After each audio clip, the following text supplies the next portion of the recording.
হায় রে হায় হায় হায় হায়, কি বলবো দুঃখের কথা। দেখেন রে ভাই, দেখেন দেখেন দেখেন দেখেন অবস্থাটা দেখেন। হায় রে কপাল, এইভাবে যদি খাট বিড়াইলে আক্রমণ করে, ভিডিওটা আগে এলিয়ে আসো।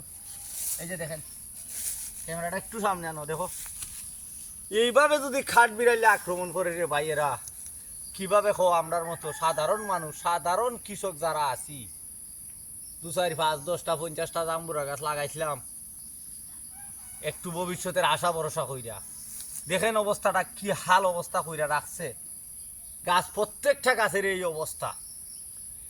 কিছুটা পরামর্শ নিয়ে আছে কোনো একটা অবস্থার উপরে, ওই খাটবিড়ালির কাছ থেকে বাঁচার, এই সমস্ত ফসিলটারে বাঁচানির আমরা একটু সহায়তা করুন, বা একটু কমেন্ট বক্সে লেখা দিন ওই অবস্থায় ওই খাটবিড়ালিরে আর থেকে বাঁচা যাইব। যদি দেন একটু উপকার হইব। বড় কষ্টে আছি, দেখেন প্রত্যেকটা গাছের এই অবস্থা। ভালো থাকবেন, খুদা হাফেজ।